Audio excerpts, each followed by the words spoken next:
I have been waiting so long to share this outfit with you guys. It's my holiday outfit for this year, and even though it's absolutely over the top, it's also the perfect holiday in a pandemic outfit because it's very Zoom friendly. To give you a little reference and a fun trip down memory lane, here are some of my past holiday outfits. They all have their own videos, so check the description box for links to see more holiday inspiration.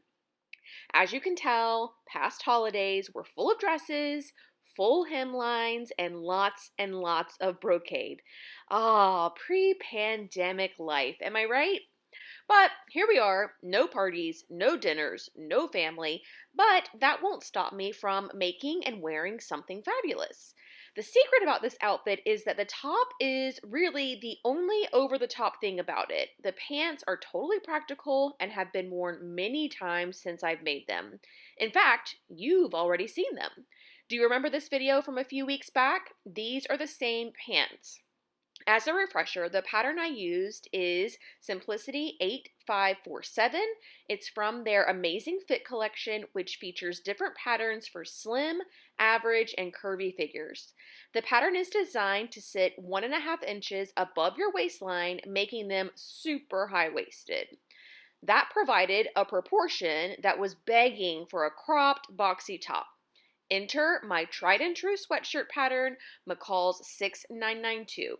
It's the perfect raglan sleeve sweater.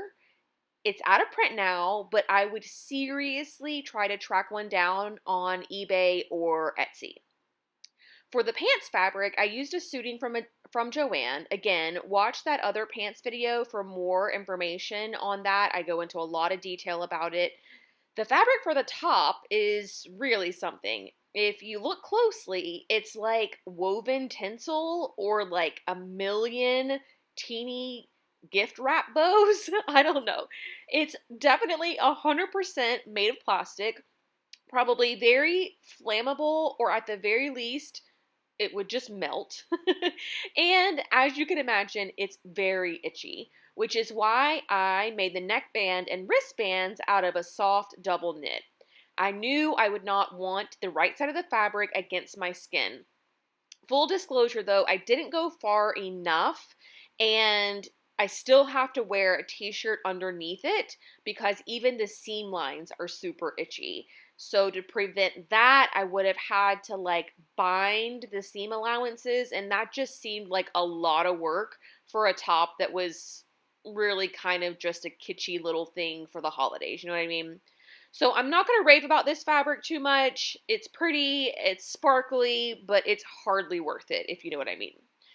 And there you have it. Since I'll be spending the holidays video chatting with my loved ones, I'll have the most extra outfit as far as anyone will be able to see from my laptop camera. I encourage you to make something quote-unquote special for the holidays, even if it's just a fun pair of pajamas. Make something to remember and honor this time of year that we are alive and living. It's still a special and magical time of year, even if we are locked down. But that is going to do it for me today. Thank you so much for watching, and I will see you all very soon. Bye!